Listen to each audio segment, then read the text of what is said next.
ভয়ঙ্কর আযাব হয়েছিল সে সম্পর্কে একটি বিস্ময়কর সত্য ঘটনা, যেটি শুনে আপনার মন ছুঁয়ে যাবে ইনশাআল্লাহ। তাই ভিডিওটি শেষ পর্যন্ত দেখবেন। এক ব্যক্তি তার প্রিয়তম স্ত্রীর মৃত্যুর পর কবরস্থানের পাশে দাঁড়িয়ে ক্রন্দনরত ছিলেন। এমন সময় তিনি কবরের ভেতর থেকে এরূপ শব্দ শুনলেন যে, আমাকে কবর থেকে বের করো, কে আছো, আমাকে বাঁচাও। যখন সে ব্যক্তি দু একবার এই শব্দ শুনে তখন লোকটি ভাবতে লাগলেন যে এ তো ভয়ঙ্কর ঘটনা, কেননা তিনি নিজ হাতে তার স্ত্রীকে কয়েক ঘন্টা পূর্বে দাফন করলেন। এদিকে সন্ধ্যা ঘনিয়ে আসল। প্রচণ্ড ভয় নিয়ে লোকটির যখনই পেছন ফিরে দৌড় দিবেন, এরই মধ্যে তিনি হুঁশ হারিয়ে মাটিতে লুটিয়ে পড়ল। কিছুক্ষণ পর তিনি দেখলেন কবরের কিছুটা দূরে একটি বস্তি রয়েছে। সেখানে লোকজন দৌড়ে আসলো। তার চিৎকার চেঁচামেচি শুনে পরবর্তীতে তারাও কবরের পাশে গিয়ে দাঁড়িয়ে সে শব্দ শুনতে পেল। পরবর্তীতে সবার বিশ্বাস হলো যে সত্যি এ আওয়াজ কবর থেকে আসছে। বিশ্বাস হয়ে যাওয়ার পর এবারে সেই মানুষজনের মধ্যে কিছু মানুষ বলতে লাগলো যে প্রথমে এ বিষয়টি নিয়ে ওলামাদের সঙ্গে আলাপ করতে হবে এবং জেনে নিতে হবে যে কবর খোঁড়া জায়েজ আছে কি নেই। এরপর সেই লোকগুলো মহল্লার একজন ইমাম সাহেবের কাছে গেল এবং জিজ্ঞেস করল, এমনভাবে কবর থেকে আওয়াজ আসছে, আওয়াজটা কিছুটা এমন যে আমি জীবিত আছি, কে আছো, আমাকে উদ্ধার করো। তখন ইমাম সাহেব বললেন, তার বেঁচে থাকার উপর যদি তোমাদের বিশ্বাস হয়ে যায় তাহলে কবর খুঁড়ো, এরপর তাকে বের করো। এরপর মানুষগুলো অনেকটা সাহস নিয়ে কবরের কাছে গেল এবং কবর খুঁড়ল। যখনই কবরের উপরের তক্তাটি সরিয়ে দিল, তৎক্ষণাৎ তারা দেখতে পেল যে কবরের ভেতর একটি মহিলা নগ্ন অবস্থায় বসে আছে এবং তার কাফন একেবারে গলে পচে গিয়েছিল। মহিলাটি বলছিল, তাড়াতাড়ি আমার বাড়িতে গিয়ে আমার জন্য কাপড় নিয়ে এসো, আমি কাপড় পরিধান করে তারপর বের হব। এরপর সকল মানুষজন দৌড়াদৌড়ি করে তার বাড়িতে গেল এবং সেখানে গিয়ে তাদের পরিবারের লোকদের কাছ থেকে কাপড় নিয়ে আসলো। তারপর সেগুলো কবরের ভেতর ফেলে দিল।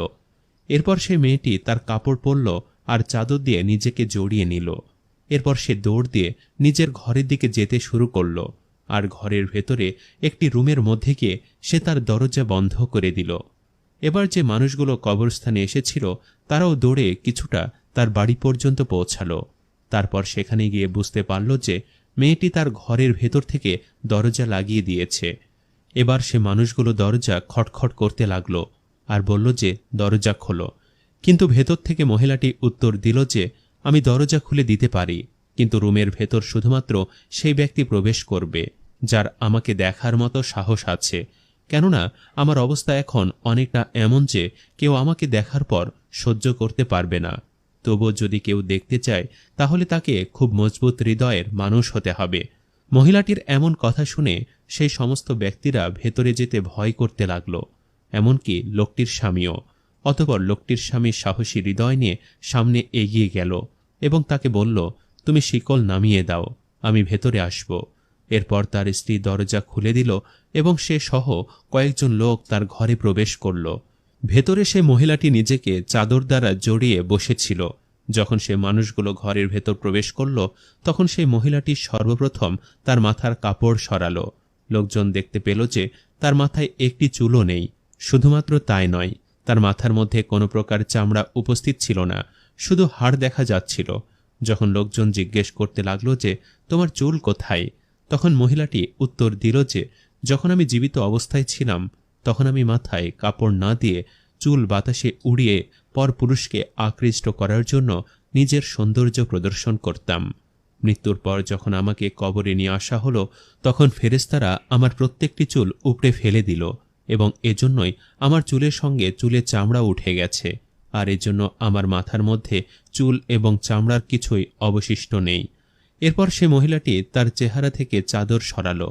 যখন লোকজন তার চেহারা দিকে লক্ষ্য করল তখন দেখতে পেল যে তার পুরো চেহারায় শুধুমাত্র দাঁত ছাড়া আর কিছুই দেখা যাচ্ছিল না এবং খুবই ভয়ঙ্কর দেখাচ্ছিল। তার পুরো চেহারায় কোনো ঠোঁট নেই, কোনো চামড়া নেই, শুধু 32টি দাঁত দেখা যাচ্ছিল। একবার চিন্তা করে দেখুন, যদি কোনো মানুষের শুধুমাত্র দাঁত দেখা যায় তাহলে তাকে কতটা ভয়ঙ্কর দেখতে লাগবে। তারপর লোকেরা মহিলাটিকে জিজ্ঞেস করতে লাগলো যে তোমার মুখমণ্ডল, চেহারা, ঠোঁট কোথায় গেল? তখন মহিলাটির জবাবে বলল, আমি আমার চেহারায় অত্যাধুনিক মেকআপ ব্যবহার করে বেপর্দায় চলাফেরা করতাম। আমি আমার শারীরিক সৌন্দর্য এবং মুখের সৌন্দর্য পরপুরুষের সামনে প্রদর্শন করে চলতাম, আর এর সাজা হিসেবে আমার ঠোঁটগুলোকে কাটা হয়েছে। তারপর সেই মহিলাটি নিজের হাতের আঙ্গুল খুলল। লোকজন দেখতে পেল যে তার হাতের আঙ্গুলগুলোতে একটিও নখ নেই, সমস্ত আঙ্গুলের নখ গায়েব হয়ে গিয়েছে।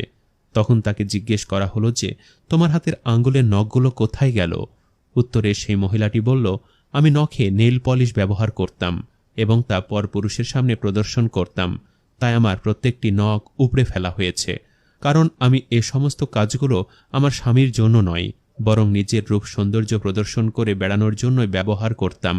আর এজন্যই আমার মৃত্যুর পর যখন কবরে পৌঁছে গিয়েছি, তখন পৌঁছানো মাত্রই আমার সঙ্গে সমস্ত ঘটনা ঘটতে লাগলো। আমার চুলগুলো উপড়ে ফেলা হলো, ঠোঁটগুলো কেটে ফেলা হলো এবং আমার নখগুলোকেও তুলে ফেলা হলো। এ সমস্ত কথাগুলো বলার পর সেই মহিলাটি আবার বেহুশ হয়ে পড়ে গেল এবং একটি লাশের মতো শুয়ে পড়ল।